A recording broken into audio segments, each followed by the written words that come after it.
Y ¿qué pasa, gente? Bienvenidos al nuevo capitulazo de Historia Escoria. Bueno, chavales, ha llovido desde el último capitulazo. Ya sabéis que siempre los septiembres para mí son muy potentes porque es cuando empiezo también el curso escolar como profe y bueno, pues suelo ahí estancarme un poquito de tiempo, ¿verdad?, en sacar otro capítulo. Ha pasado casi un mes y una semana. Es verdad que os prometí sacar una semana después de la última publicación el siguiente episodio, pero bueno, siento haberos decepcionado otra vez. Pero bueno, el caso es que no me ha sido posible. Quiero recordaros, antes de explicaros un poco de qué va a ir el nuevo capítulo, que hemos entrado, chicos y chicas, en el tema este de las votaciones de iVoox a mejor podcast en la sección de historia. Hay otros 20 o 25 podcasts que compiten con nosotros, pero sí que me gustaría animaros a que a través de iVoox pues os animéis a meteros en las votaciones y pues por supuesto votéis mi podcast. Obviamente no voy a recomendar otro, ¿no?, que no sea el mío. Creo que hay como 16 secciones en las que podéis votar, en plan política, deportes, videojuegos, lo que sea. Bueno, obviamente nosotros estamos en la sección de historia, que creo que es la 10 además, o la 11, ya no recuerdo bien. Bueno, pues si os apetece apoyarme de una forma no económica, esta es una muy buena manera de hacerlo. Entráis en las votaciones de iVoox a mejor podcast en la sección de historia y le dais un potecito ahí a Historia Escoria. Bueno, chavales, pues hoy volvemos a la carga siguiendo una saga que dejamos a medias hace un par de meses, que es la de el tema de los patricios y plebeyos, que luego continuamos con los hermanos Graco y que hoy venimos a terminar de finiquitar con Cayo Mario. Sin más dilación, chavales, os voy a animar también, como siempre, a que nos deis a apoyar ahí en el botón azulito de iVoox de apoyar, al que le mole lo que hago y cómo lo hago, y que también podéis seguirnos a través de Instagram y en YouTube, que por cierto recuerdo, como la otra vez lo hice ya, que estamos subiendo a YouTube ahí los capítulos en off, ¿no? Lo que es la voz con el logo de Historia Escoria, es un poco sosete, pero bueno, para escucharlo ahí mientras vais a otro lado a través de YouTube, pues está estupendillo. No me enrollo más, chavales, con las intros, vamos con ello.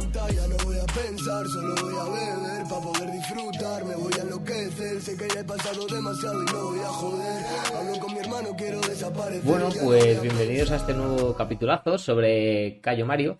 Y antes de nada, como siempre hacemos, pues vamos a citar un poquito, digamos, la fuente bibliográfica que hemos utilizado, ¿no?, que hemos consultado las fuentes para realizar este episodio, ¿no? Bueno, más que las sería la, porque me he basado, como siempre, en el manual de José Manuel Roldán Herbás de la Universidad de Salamanca, de Historia de Roma. Ya sabéis que son una editorial, esta de la Universidad de Salamanca, o una saga de manuales para temas de historia que a mí me encanta, sobre todo de edad antigua. Siempre uso y recomiendo su consulta si es que os mola el tema, ¿vale? Bueno, ¿cómo hemos dividido este capitulazo? Bueno, lo hemos dividido en 4 partes, cada una con sus subpartes a su vez, ¿vale? Tenemos por un lado la vida política tras la muerte de Cayo Graco, es decir, qué pasa tras la defunción del tribuno Cayo Graco. Después vamos a ver la cuestión de Yugurta. De tercer punto tenemos las guerras exteriores de finales del siglo II, antes de Cristo, obviamente. Y por último tendríamos el contexto político de finales del 2 antes de Cristo. ¿Por qué esta división? Bueno, porque todo esto tiene bastante que ver con Mario, ¿vale? Mario, bueno, ya hablaremos de él, pero es para mí, después de los Graco, quizá a nivel de política interna es probablemente la primera estrella del rock romana a nivel político, ¿no? Entonces, bueno, es un capítulo, la verdad, que bastante interesante desde esa perspectiva, porque, como os digo, pues Mario representó uno de los primeros ídolos romanos, ¿no?, a nivel de política. Probablemente junto a los Graco, en ese momento. Pero bueno, la verdad es que Mario tuvo bastante protagonismo. Bueno, vamos a empezar con el primero de los puntos, la vida política tras la muerte de Cayo Graco. Bien. ¿Qué ocurre? ¿Qué consecuencias trajeron, mejor dicho, las políticas gracianas, ¿no? Las políticas de los Graco? Porque es verdad que ellos mueren, pero sus políticas no, ¿no? Bueno, la consecuencia más directa, más inmediata es, sin ninguna duda, un efecto, digamos, destructivo en la oligarquía, ¿no? Y sobre todo, no tanto en la oligarquía como clase política, sino en el modo de esta de conducir la lucha política. Tenéis que comprender que con la entrada en la escena social y política de los Graco, todas las capas sociales, absolutamente todas, desde los esclavos hasta los patricios o la oligarquía más pudiente, todas las capas sociales, repito, reincido, se van a complejizar muchísimo. Por ejemplo, un síntoma de esto lo vemos claramente en que los frentes unitarios por perfil social ya no son comunes. Es decir, antes de la puesta en escena graciense en política y sociedad, era muy común pues que los patricios tuviesen su frente unitario, los plebeyos el suyo, de los equites su tal. Ahora ya todo no va a ser blanco y negro, van a aparecer los grises en la política y en la sociedad romana. Esto es una de las consecuencias más importantes a nivel social que trajeron los Graco. Complejizaron el juego social y político. Ya no era tan simple como ser pobre y apoyar a los plebeyos o ser rico y apoyar a los patricios. Ahora todo tenía una serie de matices muy importantes, todos derivados de la inmensa ingesta legal y de jurisprudencia que sentaron los hermanos Graco, ¿no? La aristocracia dirigente, además, una vez que mueren los Graco, pues obviamente va a aprovechar el nuevo contexto sin hermanos Graco para reprimir a las fuerzas políticas rivales, con el objetivo más inmediato de devolver la autoridad al Senado, al que le había sido arrebatada esa autoritas por parte de los Graco, ¿no? Ahora, este grupo que se va a encargar de reprimir esas fuerzas políticas rivales, de acabar con la legislación graciense, de devolver la autoridad al Senado, van a empezar a ser denominados como los optimates. Es decir, hemos pasado de patricios y plebeyos a optimates y populares, por decirlo así, en resumidas cuentas, ¿no? Además, muy importante, la clase de los equites, que ya hablamos en el capítulo de patricios y plebeyos o los hermanos Graco. Por cierto, recomiendo a todos aquellos que no lo habéis escuchado que lo escuchéis, porque si no, va a haber cosas que yo di por sentadas que seguramente os van a confundir un poco, ¿no? Así que os recomiendo que paréis el capítulo si no lo habéis hecho y os pongáis y empecéis esta saga por ahí, porque recuerdo que este sería el tercer capítulo de esa saga, ¿vale? De luchas internas socioeconómicas en la urbe de Roma, ¿no? En el Imperio Romano, en la República, como queréis llamarlo. Bueno, ¿qué pasa con esos equites? Bueno, ahora vamos a tener los equites polarizados en dos frentes muy claros. Por un lado, los equites opositores al Senado. Esto quizá puede causar cierta confusión. Uno espera que una clase social pudiente, económica y políticamente como los equites se posicione más cerca de la oligarquía senatorial. Pues no. Ahora explicaremos por qué. Y luego tenemos otra parte de los equites o equites, como queréis llamarlos, a mí me da igual, a favor de la oligarquía senatorial, porque, bueno, compartían evidentemente grandes intereses económicos y políticos. Porque hay una gran parte de los equites que están posicionados en contra del Senado, de esa oligarquía senatorial, no en contra del Senado en su conjunto, sino de esa oligarquía senatorial.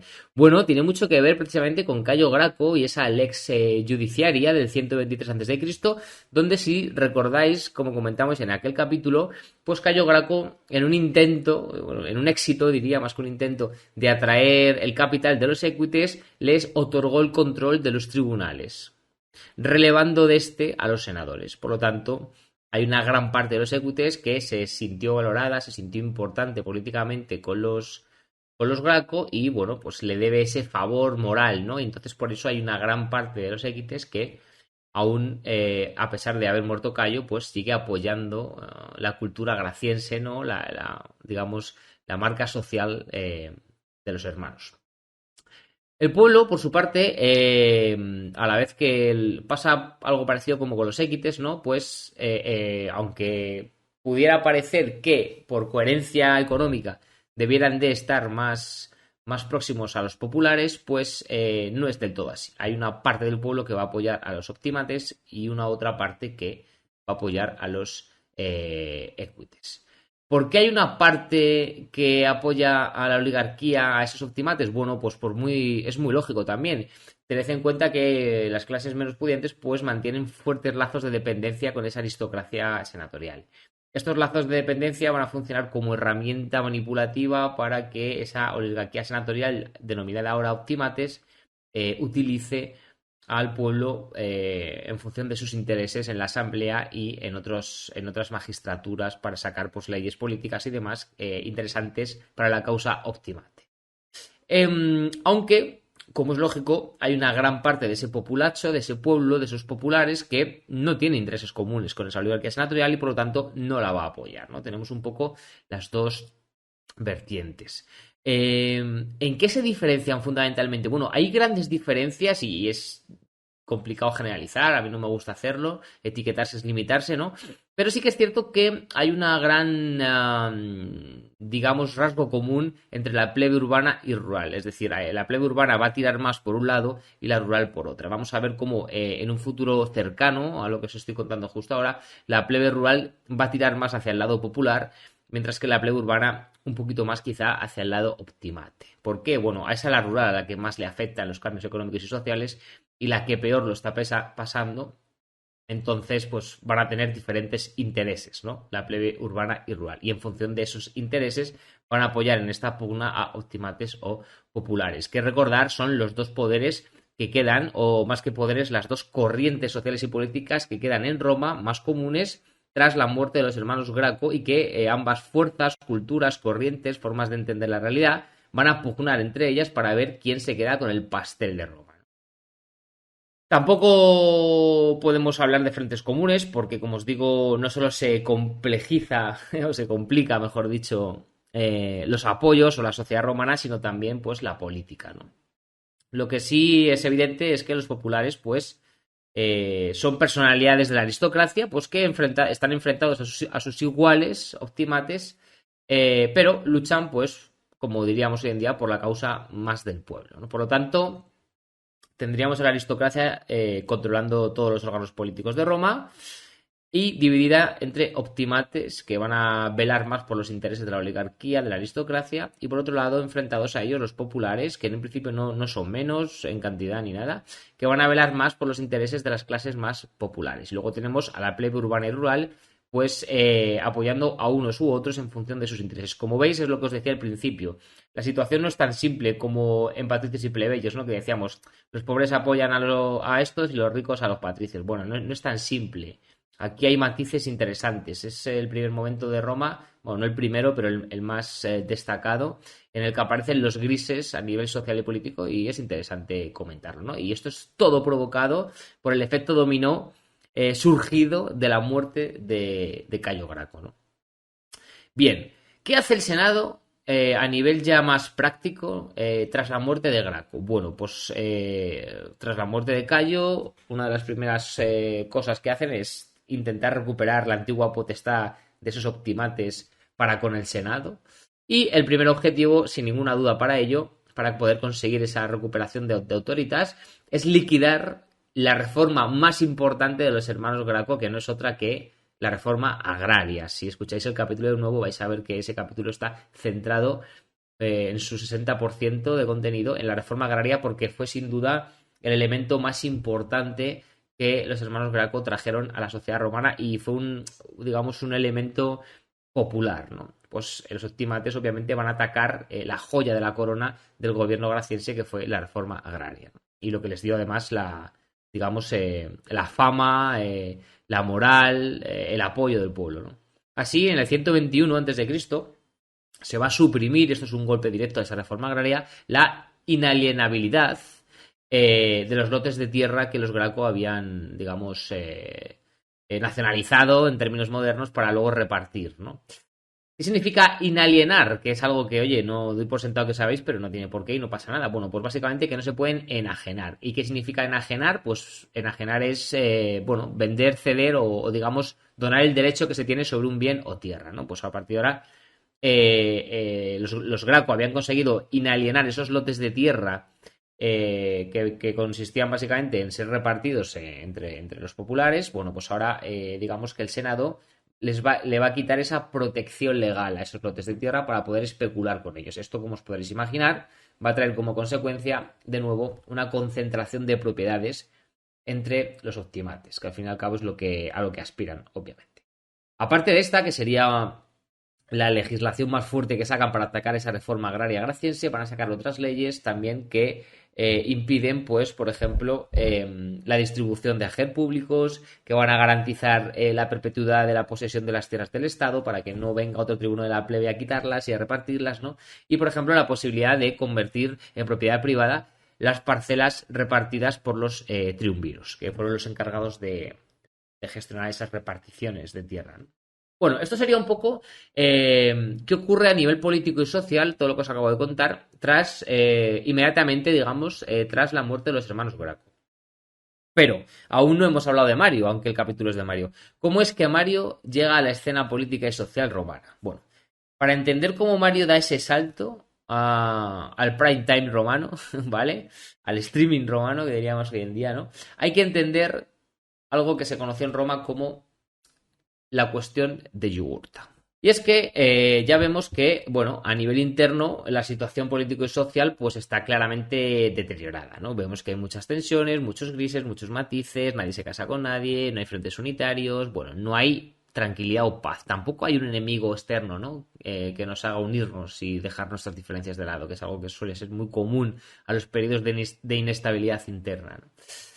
Así que finalmente la conclusión para aquellos que apoyan esa plebe urbana, ¿no? Y que apoya a los optimates es que esas reformas senatoriales tienen buenas intenciones, pero al fin y al cabo son muy precarias y no agradan a nadie. Ni agradan a los populares porque obviamente están atacando la reforma de los Graco, ni tampoco siquiera agradan a los que están apoyando a los optimates por considerarlas innecesarias, bueno, no innecesarias, sino, mejor dicho, insuficientes, ¿no?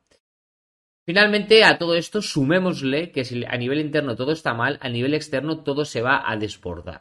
Y es que en la provincia de África, tras el fin de las guerras púnicas, por cierto, tengo un capitulazo sobre ellas también que podéis escuchar, pues Roma por fin convierte esa zona del mundo en una provincia romana con el nombre de África, ¿no? De ahí viene el nombre del continente, ¿no? Y Roma va a dejar al reino de Numidia, que es su principal aliado en la zona, como, digamos, gestor del orden político y social de la provincia de África. Sobre todo ahora que ya Cartago no existe tras la Tercera Guerra Púnica y no tiene ningún competidor Numidia, ¿no? Pues Roma, en vez de entrar en una guerra directa con Numidia, lo que va a hacer es utilizarlo como reino cliente o reino vasallo para que ponga orden en la provincia de África de Roma, para que lo gestione. El caso es que va a morir el monarca de Numidia, Micipsa, y esto va a generar, como ocurre muchas veces tras la muerte de un rey, pues un conflicto interno en Numidia muy importante porque se generan desavenencias fuertes entre sus herederos. Tiene en este momento dos hijos y un sobrino. Todos ellos aspiran a heredar ese trono. Estos hijos son Aderbal y Hiempsal, y su sobrino es el famoso Yugurta. Ven desde el Senado romano, ven que esto puede generar un conflicto muy importante. A Roma no le interesa que los herederos al trono numidio se peleen entre ellos, quieren que haya paz para que puedan gestionar las provincias y seguir generando materia prima y cereal para Roma. Así que el Senado va a intervenir dividiendo el reino en tres partes para tratar de contentar a todos los sucesores. Uno para cada heredero, obviamente, ¿no? Pero Yugurta, que el hombre no, eso de compartir, pues no le molaba mucho y parece ser una persona bastante ambiciosa, decide pues reconstruir el reino como único gobernante. Para ello preparó el asesinato de Hiempsal, de su primo, y expulsó del reino a Aderbal. Esto obliga al Senado a intervenir de una forma más directa y finalmente decide enviar una comisión en el 116 a.C. en la que, digamos, reorganiza una nueva división para Numidia, dando una parte a Aderbal.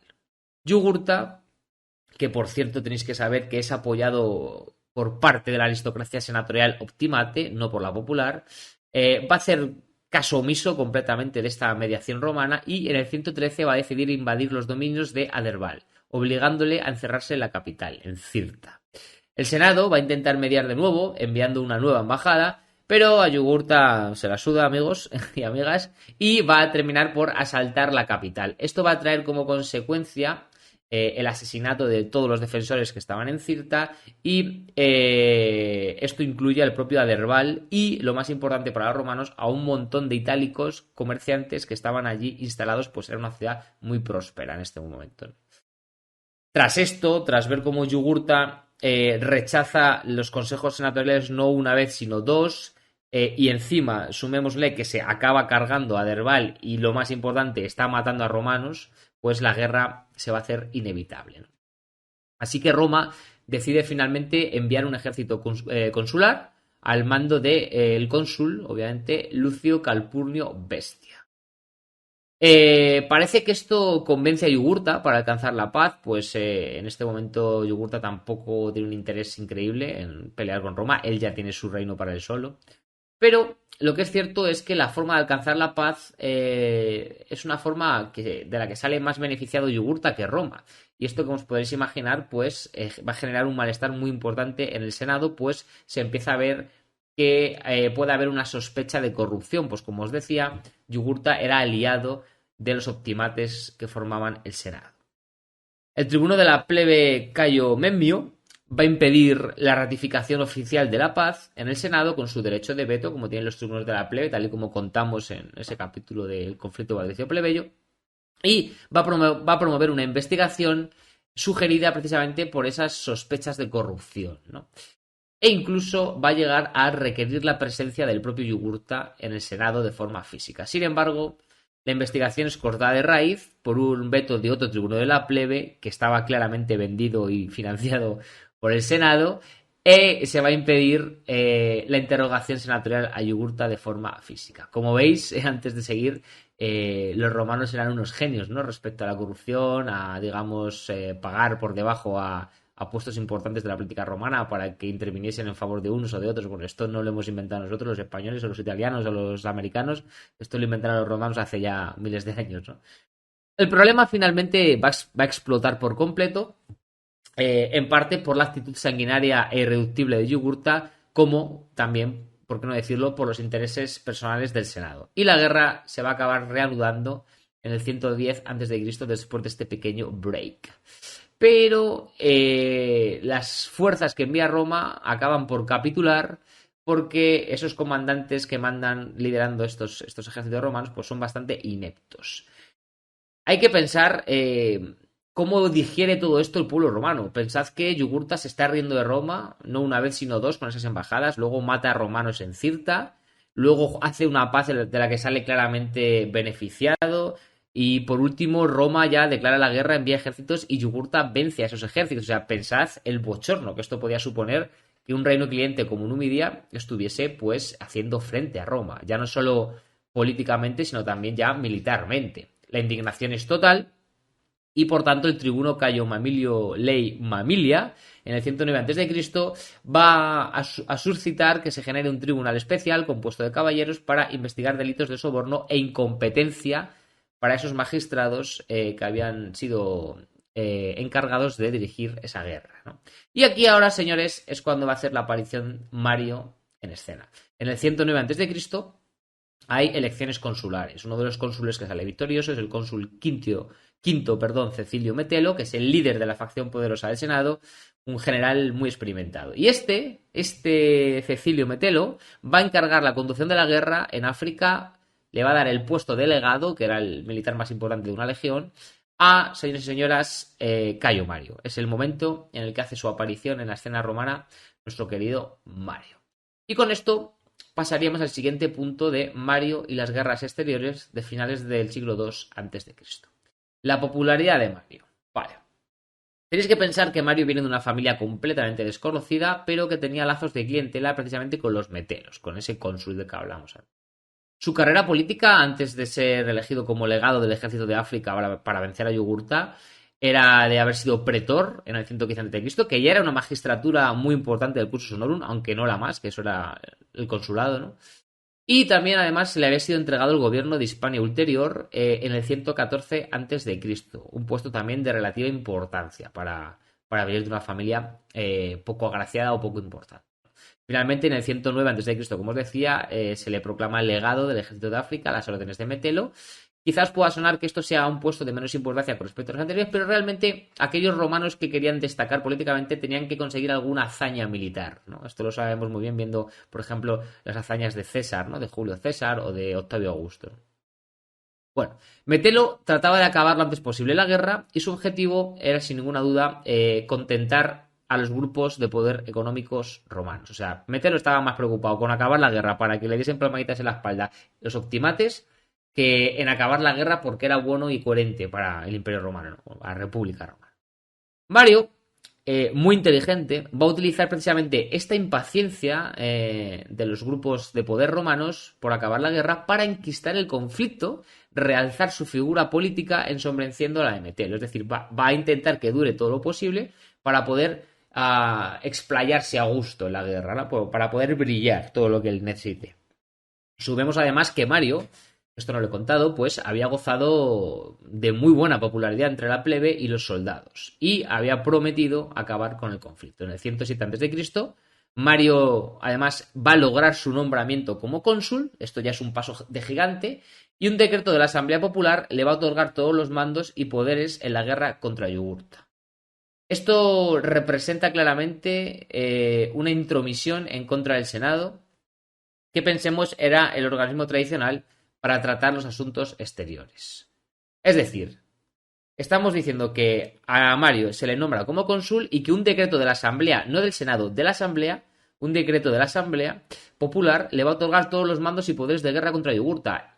Los asuntos en materia de política exterior eran competencia exclusiva del Senado. Vemos cómo está cambiando, cómo la sociedad se está complejizando, pero también cómo las competencias políticas están variando, porque Roma está cambiando. Bien. ¿Qué cositas va a hacer Mario ahora ya como cónsul, ya no solo como legado? Bueno, pues fijaos, lo que os voy a contar ahora es probablemente lo más importante, o si no lo más importante, al menos la parte más famosa por la que se conoce a Mario, que es la reforma del ejército. De Mario siempre se dice que fue uno de los mejores cónsules de Roma, pero también que fue la persona que profesionalizó el ejército romano, las legiones, ¿no? Primer punto importante de esa reforma del ejército romano por Cayo Mario, el reclutamiento de proletarios. Existía una dificultad palpable, notable y muy jodida para Roma para el reclutamiento de fuerzas necesarias precisamente para la campaña africana. Así que Mario va a tomar la decisión de aceptar proletari y capiti censi, es decir, ciudadanos romanos sin recursos económicos, en el ejército romano. Poco a poco, los propietarios van a ser sustituidos por proletari, para quienes la milicia, pues imaginaos, representaba una solución a sus problemas económicos de la hostia, ¿no? Esto es lo que se considera que supuso el nacimiento del ejército profesional moderno en Roma. Es decir, en Roma, antes de estas reformas del ejército de Mario, pues solo podían acceder al ejército romano, pues por supuesto, los ciudadanos romanos, pero además tenían que ser propietarios. Bueno, esto cambia con Mario. Ahora se van a aceptar proletari, que son ciudadanos romanos sin recursos económicos o ciudadanos romanos que no son propietarios. Y se les va a pasar a considerar propietarios. Es decir, adsidui, aptos para el servicio militar. Es un cambio brutal. Pensad que pasamos de un ejército de propietarios a un ejército que en su mayor parte no es propietaria. Bien, esto por un lado. Esto es una de las cosas más importantes, en la aceptación de proletari en el ejército romano. Bien, pero es que además entendamos que la mayoría procedía del ámbito rústico y aquí es donde entran las diferencias que os decía al principio que quizá no entendíais, pero que ahora vais a cerrar ese círculo de comprensión, las diferencias entre la plebe urbana y rural, porque la mayoría de esos nuevos proletari que van a formar parte del ejército romano procedían del ámbito rústico. Por lo tanto, obviamente, van a apoyar más a los populares y a Mario que a los optimates. Tienen además esta gente de la plebe rústica, pues obviamente una mayor aspiración como nuevos reclutas, pues saben que tras su licenciamiento van a recibir una parcela de tierra cultivable y van a convertirse en propietarios, porque es una de las promesas que hace Mario a esos proletarios. Y así es como surge de nuevo el problema agrario. Es decir, Mario prometió que, porque claro, Mario no podía decir, venga, voy a aceptar proletarios, ¿y qué creía? ¿Que iban a ir todos corriendo porque sí? No, evidentemente van todos corriendo, en primer lugar porque hay una manutención y un salario, pero es que además se les promete tierras y convertirlos en propietarios una vez estén licenciados, ¿no? Tras la guerra de África y demás historias que hagan. Y esto lo que va a traer como consecuencia es que surja de nuevo el famoso problema agrario, porque evidentemente, como os decía antes, los optimates, esa parte de la oligarquía senatorial, ya se había encargado de cargarse la reforma agraria de los Graco. Entonces surge el problema, no hay tierras para repartir entre los nuevos proletarios. Claro, aquí es donde entra ya los tejemanejes que Cayo Mario va a ir tejiendo para que esto pueda darse otra vez. Los Graco, como os decía, habían intentado ampliar el número de pequeños propietarios para poder tener más soldados disponibles. La diferencia es que Mario va a hacer lo contrario. Va a plantear a los soldados la posibilidad de convertirse en propietarios desde el ejército. Es decir, la diferencia, vuelvo a repetir, es que los Graco amplían el número de pequeños propietarios repartiendo tierra para poder tener más soldados disponibles porque era obligatorio ser propietario, Y Graco lo va a mirar el problema desde otra perspectiva. Va a plantear a los soldados la posibilidad de convertirse en propietarios desde el ejército, no desde la propiedad, para que se entienda. Tenéis que entender que todo esto que va haciendo Mario, lo que va trayendo como consecuencia más inmediata es que el ejército se va a convertir en un ejército muy personal. Es decir, un ejército que no guarda fidelidad, o sea, que sí guarda fidelidad a la nación romana, por decirlo así, pero que guarda más fidelidad a Mario que a Roma. Porque evidentemente Cayo Mario está haciendo muchas cosas por ellos. Les ha sacado del campo, les promete que les va a convertir en propietarios, les está dando una manutención, un salario, está mejorando sus condiciones de vida económicas y sociales. Por lo tanto, esos soldados van a guardar una fidelidad muy importante con Mario. Esto es importante que lo comprendáis para que lleguéis a entender, digamos, la moral de los ejércitos de Mario y también cómo apoyaban a su general, ¿no? Todo esto genera una confianza y fidelidad entre soldado comandante de la hostia, como os podéis imaginar. Y luego, por último, tenemos que hablar de las reformas tácticas que Mario hace que Mario reforma en el ejército, valga la redundancia, y que lo van a convertir ya en un ejército moderno, tal y como entendemos hoy en día las legiones romanas. Y es que Mario pues, va a aportar nuevas técnicas y tácticas que le van a dar un mayor valor combativo y le van a hacer más eficiente para la guerra, ¿no? Una legión, para el que no lo sepa, estaba compuesta aproximadamente por 6.000 hombres, ¿vale? Unos 5.000 soldados y unos 1.000 no combatientes, familiares, había de todo, prostitutas, artesanos, comerciantes, había un poco de todo, ¿vale? Una legión de 6.000 hombres, por lo tanto, y mujeres, se articula ahora con la nueva reforma de Mario en 10 cohortes. Cada cohorte se articula de 600 personas. ¿Por qué se hace esto? Para otorgar a la legión mayor operatividad en combate. En vez de moverse como una falange, una de las diferencias clave, por ejemplo, entre los ejércitos hoplíticos griegos y las legiones romanas, con estas reformas de Mario, es que los ejércitos hoplíticos griegos son una sola línea que se va, digamos, deformando para ajustarse al contexto del combate en cada momento. Mientras que los ejércitos de las legiones romanas, después de las reformas de Mario y antes incluso, se organizan por cohortes, que son grupos de 600 hombres que funcionan de forma independiente, de tal forma que tienen mucha más operatividad, agilidad y maniobrabilidad en el terreno de batalla, ¿vale?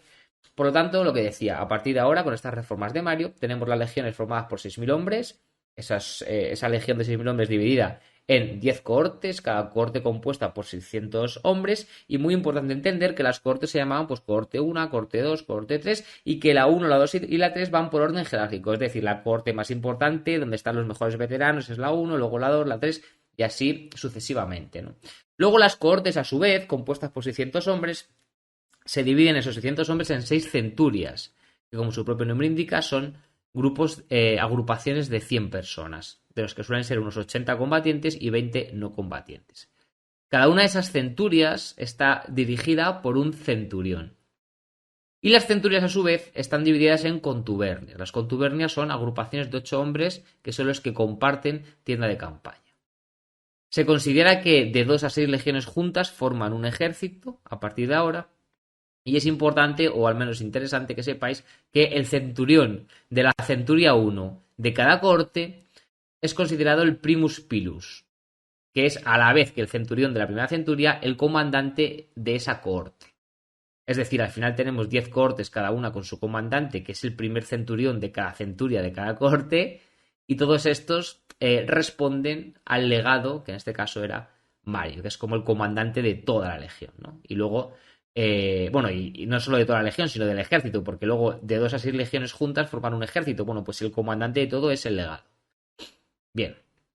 Hay otras reformas muy importantes que lleva a cabo Cayo Mario, el ahora cónsul Cayo Mario, que van a mejorar mucho también la eficacia del ejército romano, como por ejemplo el cultivo del cuerpo, la buena alimentación, la modernización del armamento, una muy rígida disciplina, que son quizá elementos que comento así rápido porque me parecen menos importantes que estas reformas que os digo, pero que también hay que tener en cuenta porque digamos que es el primer momento en el que se empieza a entender la alimentación, la vida sana, el deporte como herramientas fundamentales para ser buenos soldados. Y todo esto tiene que ver con que se empieza a cambiar la perspectiva de entender el ejército como una obligación nacional a verlo como una salida profesional. Y esto es importante.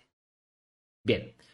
Finalmente, Mario, con todas estas reformas, necesitó 3 años para reducir a Yugurta, aún así la cuestión no fue fácil, y finalmente la guerra termina no tanto por el genio militar de Mario, sino por la labor diplomática de su subordinado, el cuestor Lucio Cornelio Sila. Y ojo, quedaos con el nombre de Lucio Cornelio Sila, porque el siguiente capitulazo que hagamos de esta saga, que no sé si será el siguiente o lo dejaré para más adelante, estará centrado precisamente en Lucio Cornelio Sila. Este Sila, que en estos momentos ejerce la magistratura de cuestor, va a convencer a Boko, que es el rey de Mauritania, aliado y suegro de Yugurta, por cierto, para que, bueno, traicionara a su yerno, básicamente, le entregara. Así, el 1 de enero de 104 a.C., gracias al triunfo, Mario recibe la magistratura de cónsul por segunda vez y el mando de las tropas para enfrentarse a las incursiones germánicas en territorio romano de las que vamos a hablar a continuación. Es decir, al final Mario consigue éxito en el tema de Yugurta y del reino de Numidia, no tanto por su genio militar, sino por la inestimable ayuda de Lucio Cornelio Sila como cuestor, como consigue coaccionar a Boko para que entregue a Yugurta, ¿vale? Y finalmente Mario va a utilizar este éxito, obviamente, para ser reelegido como cónsul. Es la segunda vez que es reelegido. Era bastante difícil ser reelegido. Y además también le van a entregar el mando de las tropas para enfrentarse a las incursiones germánicas en territorio romano que están ocurriendo en este momento. ¿Qué es esto de las incursiones germánicas? Bueno, esto es lo que se conoció como las guerras contra cimbrios y teutones. Y es que ocurre en esta época, a finales del siglo II a.C., pues una emigración de cimbrios. Los cimbrios eran pueblos naturales de la península de Jutlandia, que si no me equivoco es lo que actualmente es Dinamarca, y por causas diversas que no vienen al caso, pues deciden iniciar una inmigración masiva hacia el sur. Hasta tal punto que llegan a las tribus de los Alpes orientales, los tauriscos, que eran además aliados y clientes de Roma, y estos pues van a pedir ayuda, obviamente, al Senado romano. El ejército enviado en socorro es aniquilado el 113 a.C. en Noreia, lo que es actualmente Austria.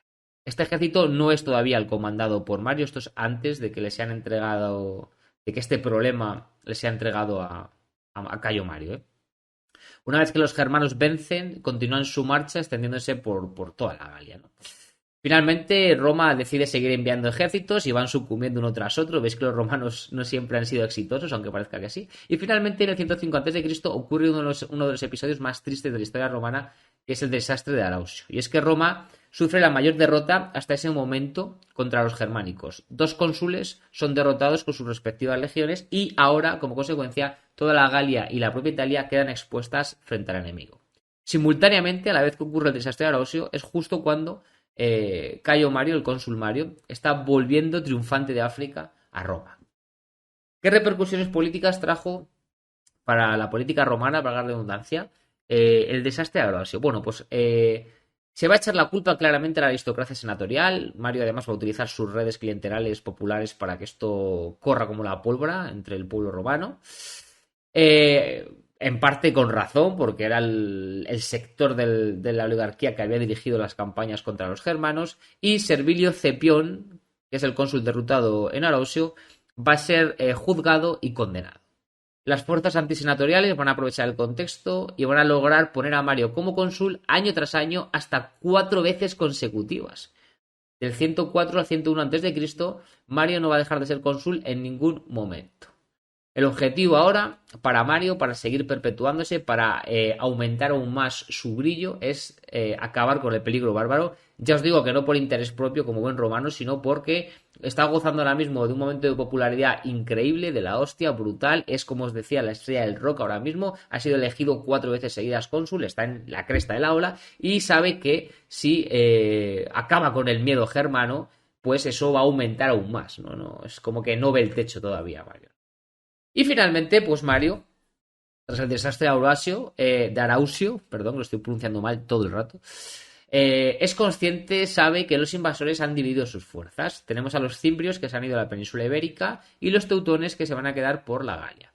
Van a intentar reorganizarse para invadir Italia, pero Mario, que era una persona más inteligente que genia militar, va a aprovechar la situación en la que están divididos para aniquilar completamente a los teutones en el 102 a.C. en la batalla de Aquae Sextiae. Esta es la forma en la que la Galia queda liberada, gracias a a ese episodio bélico liderado por Mario. Los cimbrios, por su parte, van a cruzar los Alpes, van a ir a la orilla norte del Po y van a ser también derrotados por Mario, esta vez en el 101, un año después, antes de Cristo, en la batalla de los Campi Raudi.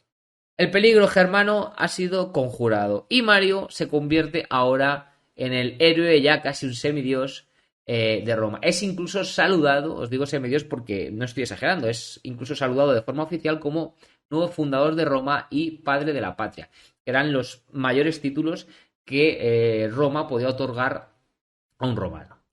Desechadas las amenazas exteriores, ¿qué pasa? Pues que vuelven las luchas internas, como no puede ser de otra forma. Y es que en el 104 a.C. ocurre uno de los episodios más importantes del final del siglo II, que es la rebelión servil de Sicilia. El Senado, para poneros en contexto, había ordenado en el 104 la liberación de todos los ciudadanos de estados clientes o aliados de Roma que estuviesen esclavizados ilegalmente. Esto había ocurrido por petición de Mario, en parte no por que Mario fuese muy buena persona, sino porque necesitaba aumentar el número de tropas auxiliares. Y este ábaco lo ocupaban muy bien esos esclavos. Esta orden va a tropezar en Sicilia por la presión de los propietarios de esclavos y el pretor va a paralizar el proceso. Todo ello va a conjurar en que surjan muchísimas insurrecciones por parte de los esclavos que ya veían cómo sus ansias de libertad pues se habían paralizado solo por motivos económicos y de intereses personales de los grandes oligarcas, ¿no? Los propietarios, ante el miedo de una nueva rebelión en Sicilia, van a pedir ayuda militar al gobierno y los primeros destacamentos enviados al gobierno, como siempre ocurre, fueron derrotados en la batalla, en la famosa además batalla de Heraclea, que me encantaría contaros, pero no puedo hacerlo por falta de tiempo. Esto va a animar a que se incrementen las insurrecciones, como suele ocurrir, y incluso llega hasta tal punto que los esclavos se van a dar un propio rey, el Rex Salvio. Y este se va a ser el encargado de dirigir las tropas esclavas y de organizar sus fuerzas como un ejército regular. En el otro extremo de la isla ocurría lo mismo, siendo el cabecilla esta vez Cilicio Atenión. Iban a atacar Lilibeo, la cual consiguen hacer derrotar. Finalmente, las fuerzas de Atenión se van a unir a las de Salvio y van a convertir a Triocala en la capital de su recién creado estado o reino servil, ¿no? Durante varios años siguieron aumentando sus fuerzas y territorio y nuevos destacamentos romanos fueron enviados, pero no paraban de estrellarse unos tras otros en los muros de la ciudad. Finalmente, el cónsul Aquilio, colega de Mario, va a conseguir derrotar y dominar por completo la rebelión en el 101 a.C. Os cuento esto porque para que entendáis cómo siempre que acaban los peligros exteriores surgen interiores. Es muy curioso. Esto en Roma es algo muy que se podría incluso analizar desde una perspectiva matemática, ¿no? Es como muy objetivo. Con esto pasaríamos al último apartado del capítulo, que sería la coyuntura política de finales del siglo II a.C. Bien, el ejército y la cuestión agraria. Bien, Mario ya ha dirigido el ejército en África, ya ha dirigido el ejército en Centro Europa y en Europa, ¿no? Para acabar con esos germanos. Ahora, ¿qué pasa? Hay que pagar con esas tierras, ¿no? A esos proletarios a los que convenció Mario de participar del ejército. Para ese proceso, ¿no? de proletarización del ejército que introdujo, pues, evidentemente, un nuevo factor de inestabilidad, ¿no? Los voluntarios de Mario procedían en su mayoría, como os dije, del proletariado rústico y se alistaban, pues, como habíamos comentado antes, pensando en licenciarse para obtener tierras y reincorporarse a la sociedad como nuevos propietarios. ¿Cuál es el problema, básicamente? Pues el subsidio de los veteranos. Algo prometido, pero difícilmente realizable por parte del gobierno. Mario no podía contar con las nobilitas, con los optimates, para afrontar este problema, y su solución va a ser, pues, aliarse con Saturnino. Saturnino, que era el tribuno de la plebe, era un conocido tribuno de la plebe con sentimientos antisenatoriales. Y como tribuno de la plebe, pues tenía mucha maniobra para sacar legislación a través de la Asamblea Popular. La alianza, como veis, por lo tanto, pues era lógica y beneficiosa para ambos, pues para Mario, por ejemplo, no tenía que esperar la autorización senatorial para el reparto de tierras, pues podía utilizar la Asamblea Popular, manipulada por su ahora aliado Saturnino como tribuno de la plebe, y Saturnino a su vez pues contaba con la bendición y sobre todo con el prestigio, ¿no? y popularidad de Mario pues para su carrera política por el cursus honorum. Pero el pequeño problema con el que no contaba nuestro colega Mario es que Saturnino su programa político era mucho más radical que un simple reparto de tierras. Y es que su objetivo final era el debilitamiento total de la oligarquía y la ampliación de sus bases populares personales para controlar la asamblea a su antojo. ¿Qué legislación sacó Saturnino manipulando la asamblea popular como tribuno de la plebe para favorecer los intereses de Mario, del cónsul Mario? Bueno, en el 103 a.C. tenemos la Lex Frumentaria, que se encarga básicamente de reducir el precio del trigo.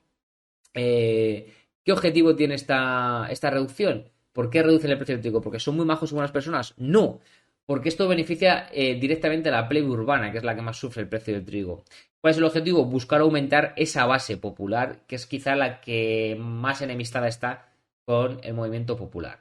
El Senado va a contestar dividiendo por fuerza la Asamblea Popular, donde estaba ocurriendo esa votación, y el tribuno contesta, cuando digo por la fuerza, digo violentamente, o sea, que nadie piense cosas raras. El tribuno contestó desencadenando procesos políticos contra concretos miembros de la oligarquía. Así, por ejemplo, Servilio Cepión y Marlio Máximo fueron enviados al exilio como castigo por haber disolvido algo sagrado como la Asamblea Popular. Después de esta lex frustrada, Saturnino lleva a cabo otra lex en Asamblea Popular, que sería la Servilia Judiciaria, que demostró claramente la importancia de controlar los tribunales que ahora estaban en manos de la clase ecuestre, aliada de los populares por contraposición al Senado, acordaros de aquella lex de los Graco, ¿no? Saturnino había devuelto el control de los tribunales al orden ecuestre con esta lex Servilia Judiciaria y se pretendía básicamente utilizar los tribunales pues como arma política contra el Senado. La lex Apuleia de Majestate proporcionó a los populares pues un tribunal encargado de los delitos contra la dignidad del pueblo romano que, como os estaréis imaginando, van a tergiversar, a utilizar, a manipular para atacar a saco, ¿no? a esa parte más poderosa de la oligarquía nobilita senatorial. También habría que hablar de la lex Apuleia Agraria. Como os decía, pues el problema agrario no existe y esta lex pues trataba de proveer a cada veterano de una parcela de 100 yúgeras, que actualmente serían como 25 hectáreas, en territorio africano, eso sí, porque en Italia ya no quedaba ager publicus después de aquella concentración territorial que había ocurrido con esa desacreditación de las leyes gracienses por parte de los optimates. Y a todo esto, como os podréis imaginar, pues hay una contraofensiva senatorial. Y es que en el 103 a.C. Mario es reelegido cónsul otra vez, por cuarta vez, ¿vale? Pero Saturnino fue desposeído de su magistratura. En parte gracias a una campaña majestuosa de los optimates. Las novelitas, por su parte, pues va a intentar acabar por completo con la figura de Saturnino para expulsarlo del Senado, aunque esto no lo consiguen. Sí que consiguen desposeerle de la magistratura de tribuno de la plebe, pero no sacarle del Senado. Las elecciones del 101 son muy importantes porque Mario en este momento necesitaba volver a conseguir el consulado por quinta vez y recolocar a Saturnino como tribuno de la plebe y también a Glaucia, que es otro gran aliado suyo, en la pretura. Ambos habían sido apartados en sus respectivas magistraturas pues para colocar a los populares. Él necesitaba recolocar a estas personas en estos puestos pues para devolver a los populares posiciones de poder, que no solo estuviese él, ¿no? A través de medios violentos finalmente lo van a conseguir y totalmente son medios violentos, no es que se consiga a través de una campaña política de nada de esto, es con bastantes historias chungas. Y la coalición Mario Saturnino Glaucia vuelve a la escena política romana. Pero esta vez el problema es que vuelve con una debilidad política bastante importante. ¿Por qué? Bueno, esta coalición realmente, si lo pensamos fríamente, era un gigante con pies de barro. Debido en parte a la falta de entendimiento entre los tres, pero sobre todo a los diferentes intereses personales. Por ejemplo, en el caso de Mario, el general, que es el protagonista pues, más importante del movimiento, ¿no? Por encima de Saturnino y Glaucia, nunca perdió realmente de vista su objetivo final y era su integración en las novelitas gracias a sus méritos militares. O sea, recordemos que todo lo que está haciendo Mario desde el principio no es, y eso intento recalcarlo mucho a lo largo del capítulo, no es por motivación personal, por moral, por ética, es porque él quiere acabar formando parte de las novelitas, quiere que sea respetada su familia. Recordad que viene de una familia poco respetada o nada. Simplemente, bueno, una familia que era clienta de los metelos, ¿no? Él quiere que su familia sean los nuevos metelos, ¿no? Bueno, recordemos que las novelitas pues era la fuerza política contraria a los populares. Y Mario realmente lo que quiere es ser parte de los novelitas, ¿vale? El problema era que las novelitas pues no aceptaba a Mario voluntariamente, por eso él lo que va a intentar es debilitarla para él hacerse con las novelitas. Pero no quiere destruirla, quiere hacerse con ella. Respecto a los populares, pues solo retenían el poder de la agitada masa social realmente. ¿Qué proyectos de legislación surgen importantes en esta nueva alianza Mario-Saturnino-Gracia, ¿no? Bueno, pues hay importante legislación agraria, leyes agrarias y de colonia, ¿no? Por ejemplo, prioridad a los veteranos se les da completamente, ¿vale? En agradecimiento a su empresa africana. Y es que se va a distribuir parcelas a los veteranos de la guerra de Cimbria y también fundación de colonias en diversas provincias. Mario, además, va a extender beneficios sociales y derechos a los aliados itálicos. Saturnino, por su parte, va a llevar a cabo una ley que obligaba a los senadores al juramento de las leyes, so pena de destierro. ¿Por qué? Bueno, para que cesen las contraofensivas senatoriales hacia la nueva legislación, ¿no? Todo Mario, perdón, todo no, que se llame tanto hablar ya me estoy quedando tonto. Mario, por lo tanto, se va a encontrar entre la espada y la pared, ¿no? Porque por un lado va a mantener la dignidad de senador inamovible a presiones, pero por otro lado también tiene que proteger los intereses de sus veteranos. Y así es como una nueva Lex va a enfrentar también a otros sectores sociales, que son la plebs urbana, que no va a ganar nada con todo esto, y a la rústica, que era la principal beneficiada de todo esto. Además, pensemos que la extensión de beneficios y derechos a nuevos aliados itálicos va a generar una oposición muy fuerte en la ciudadanía romana recelosa de poder llegar a perder sus privilegios, ¿no? Algo que parece que es también universal, ¿no? Seguimos pensando también nosotros, ¿no? Que estas cosas ocurren actualmente también, que nos da miedo como aumentar la sanidad, ¿no? Y cosas así a otros grupos de población por si nosotros perdemos privilegios, ¿no? Pues parece que los romanos también se preocupaban de estas cosas. Finalmente, fueron aprobadas gracias en parte al terror y la presión física de bandas armadas clientas de esta alianza de Mario, Saturnino y Glaucia, ¿no? Bien, y en este contexto es cómo llegamos a la candidatura popular de las elecciones del 99 a.C. Y es que en estas Saturnino es finalmente elegido como tribuno de la plebe, en parte gracias a toda esa legislación que comentábamos antes, y Glaucia es elegido como cónsul, o sea, se convierte en compañero de Cayo Mario. Pero ocurre el asesinato de Cayo Memio, precisamente por orden del cónsul Glaucia, y esto va a generar una crispación social brutal porque esa nobilitas Optimate va a utilizar este asesinato como, digamos, arma arrojadiza contra el prestigio de los populares. Y la nobilitas, pues, va a aprovechar el contexto para exigir a Mario como cónsul restablecer el orden. Ya sabéis que cónsules siempre había dos, ahora son Glaucia, el aliado de Mario, y Mario. Mario ahora tiene que elegir entre sus deberes como cónsul o atacar a sus antiguos aliados. Bien. Senadores y caballeros secundados por la plebe urbana se van a lanzar contra el Capitolio donde Saturnino se había refugiado con sus compañeros. Mario, quizá imagino por pena, va a utilizar como excusa que tiene una misión diplomática en Próximo Oriente y se va a marchar de Roma para, digamos, no poder evitar el linchamiento social y físico que Saturnino iba a sufrir. Quizá no por no tener que mirarle a los ojos y decirle te he traicionado, ¿no? Esta acción en la que Mario se pira de Roma, dejando hacer a la Novelitas y a los Optimates en contra de Glaucia, pues supone el fin del posicionamiento de Mario con los populares. Es la derrota de los populares. Han ganado los Optimates porque Mario les ha dejado tirados. Y con esto, chicos y chicas, acabamos este capitulazo sobre Cayo Mario. Tengo pendiente, como os decía, continuar, porque no hemos llegado a la muerte de Mario, ¿no? Entonces, la idea es esta gran saga, ¿no? De conflicto interno social entre ricos y pobres de Roma, que empezamos con los patricios y plebeyos, con los hermanos Graco, ahora con Mario. Pretendo continuarla con Sila y después quizá con los triunviratos ya, el primero de César y Pompeyo y el segundo de Octavio Augusto y Marco Antonio. Pero no sé cuándo lo haré y cómo lo haré, porque estos capítulos de Roma son muy intensos y me requieren mucho tiempo. Pero bueno, que sepáis que tengo intención de hacerlo, porque yo veo todo este proceso, aunque esos futuros capítulos de los Carlos no tengan tanto que ver con el conflicto de la tierra y tal, pero sí que veo todo este proceso como el inicio con el conflicto patricio plebeyo y el final con Octavio Augusto, ¿no? es como para mí el inicio del fin de la República, es como el inicio de la crisis fuerte que va a acabar con la República Romana. Entonces por eso los voy a agasajar, los voy a aglutinar en la misma saga. Bueno, chavales, espero que lo hayáis disfrutado, no me voy a enrollar más, yo muchísimo. Nos vemos en unos 10-15 días con otro nuevo capitulazo. Chao, chao. ¡Mua!